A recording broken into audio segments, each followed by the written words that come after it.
Oke, timnas Indonesia ada di grup B ASEAN Championship 2024. Skuad Garuda akan bersaing dengan Vietnam, Filipina, Myanmar, dan Laos di grup tersebut. Timnas Indonesia sejauh ini masih penasaran di turnamen yang dahulu bernama Piala AFF itu. Tim Garuda memang belum pernah menjadi juara ya. Kemudian di sini padahal timnas Indonesia itu pernah 6 kali menembus babak final. Namun mereka selalu kalah dalam 6 laga final tersebut. Kemudian di sini ada sebuah kata-kata atau penyampaian dari Pak Sumarji ya. Mudah-mudahan harapannya cukup besar untuk mendapatkan juara, walau kami belum tahu nanti targetnya seperti apa. Itu adalah pengungkapan dari Pak Sumarji sebagai manajer timnas Indonesia. Kemudian Sumarji menegaskan target timnas Indonesia di AFF ASEAN Championship 2024 masih akan dibahas di internal PSSI. Pihaknya pun menunggu keputusan dari Ketua Umum PSSI Pak Erick Thohir, sebab AFF ASEAN Championship bukanlah turnamen resmi FIFA, di mana ajang itu tak akan berpengaruh pada peringkat dunia timnas Indonesia. Kembali lagi kami menunggu keputusan dari Ketua Umum, kata Pak Sumarji bahwasanya AFF ASEAN Championship 2024 akan digelar mulai dari 21 November 2024. Sayangnya ajang itu sangat berdekatan dengan fase ketiga kualifikasi Piala Dunia. Matchday keempat fase ketiga kualifikasi Piala Dunia 2026 zona Asia akan digelar pada 14 November, sementara matchday kelima akan digelar pada 19 November, alias 2 hari sebelum AFF ASEAN Championship 2024 digelar. Maka PSSI sepertinya perlu berpikir untuk membentuk timnas pelapis di timnas Indonesia supaya nantinya tetap bisa berlaga di AFF ASEAN Championship 2024 dan lanjutan kualifikasi Piala Dunia 2026 zona Asia. Maka suatu kemungkinan besar untuk para pemain inti dari pemain naturalisasi dan pemain abroad, maka kecil kemungkinan untuk bisa datang ke agenda yang bukan agenda kalender resmi FIFA, yaitu AFF ini. Maka jika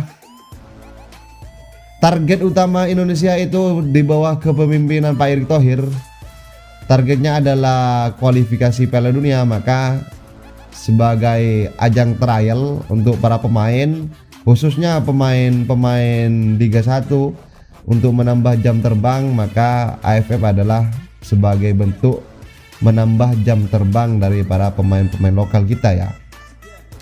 Kemudian sejumlah pemain keturunan yang belakangan ini menjadi andalan pelatih Coach Sintayong di timnas Indonesia tampaknya bakal kesulitan memenuhi panggilan sang pelatih untuk tampil di Piala AFF 2024. Peluang para pemain tersebut mendapatkan izin dari klubnya untuk memperkuat timnas Indonesia sangatlah kecil. Kejuaraan Piala AFF 2024 yang menjadi hajatan paling akbar di Asia Tenggara bergulir di luar kalender FIFA matchday ya. Oleh karena itu, pelatih Sintayong diprediksi mengalami kendala atau untuk tidak memanggil para pemain keturunan yang menjadi andalannya untuk menghadapi kejuaraan yang bergulir pada 23 November hingga 21 Desember 2024 itu ya.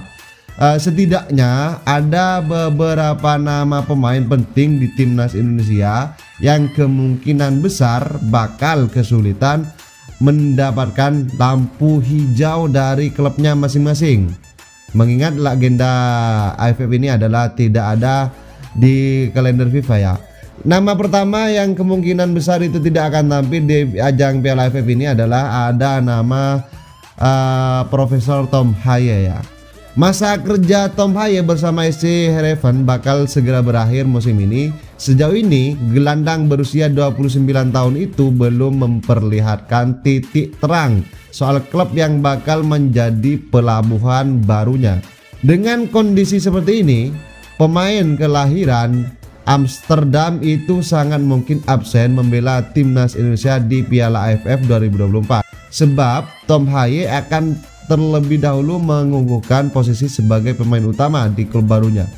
Bukan tidak mungkin pemain kelahiran 9 Februari 1995 itu akan merelakan kesempatan tampil bersama rekan-rekannya di Piala AFF 2024. Nama kedua itu ada nama Nathan Joaon harus berusaha maksimal untuk merebut hati pelatihnya saat kembali memperkuat Swansea City setelah mengakhiri masa peminjamannya bersama SC Heerenveen. Sejak bergabung bersama Swansea pada Agustus 2024, bek kiri berusia 22 tahun itu tak kunjung mendapatkan kesempatan bermain di berbagai ajang, termasuk pada kasta kedua Liga Inggris.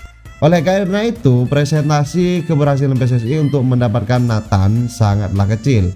Pemain kelahiran Rotterdam ini bakal kesulitan mendapatkan lampu hijau untuk memperkuat skuad merah putih Garuda Indonesia. Pemain ketiga ada nama Ragnar Oratmangun. Kita ketahui ya, seorang Ragnar Oratmangun bagaimana dalam mengambil posisi dan mengatur tempo permainan dalam sepak bola Indonesia. Dalam kondisinya, pelatih Sintayong tampaknya harus mencari alternatif lain di posisi Ragnar Oratmangun ini ya. Sebab kan untuk memanggil winger berusia 26 tahun ini untuk hajatan sekelas Piala AFF itu sangatlah kecil. Pada musim depan Ragnar akan kembali memperkuat FC Groningen setelah masa peminjamannya bersama Fortuna Sittard berakhir. Pada musim ini menit bermainnya memang tak begitu mentereng. Ragnar Oratmangun di sini memang kerap mendapatkan kesempatan bermain, namun dari 27 penampilannya dia hanya tampil sebagai starter sebanyak 8 kali. Tentu Ragnar di sini harus berusaha memantapkan posisinya terlebih dahulu untuk bisa merebut tempat di klub utamanya ya. Keempat di sini ada nama bek dari JIC, pemain terakhir yang kemungkinan besar tak bisa meninggalkan klubnya untuk mengikuti Piala AFF 2024 ialah JIC ya. Pasalnya bek berusia 23 tahun itu menjadi amunisi andalan atau amunisi utama di Venezia di Liga Italia. Apalagi Venezia saat ini akan promosi ke Liga Utama ya. Sepanjang musim ini pemain kelahiran Belanda itu sudah memainkan 25 pertandingan di musim reguler. JIC hanya absen ketika dia mengalami cedera pada pekan ke-10 hingga 21. Kemungkinan ini semakin tipis karena Venezia berpeluang promosi ke kasta tertinggi pada musim depan jika mereka sukses naik ke Serie A. Peluang untuk mengizinkan JIC semakin kecil untuk datang ke timnas Indonesia di ajang Piala AFF ini. Opsi dari ketidakhadiran dari nama-nama tersebut kita bisa ambil dari pemain dari Liga 1. Di sana tidak kalah saing bahwa pemain Liga 1 juga bisa dibuat trial oleh pelatih Coach Sintayong. Ada banyak sekali dari Liga 1 anak-anak muda untuk bisa menambah jam terbang. Dimana seperti kita ketahui ya, pelatih Coach Sintayong di sini sangat suka dengan permainan-permainan dari anak muda, terutama khususnya di bawah asuhannya di timnas Indonesia.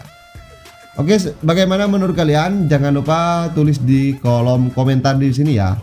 Jangan lupa ya di like lah, di subscribe juga biar apa? Ya biar begitulah. Itulah informasi dari dunia sepak bola spesial hanya untuk Anda dari Grafik Publik Update. Jangan lupa like, comment, and subscribe. Sampai jumpa.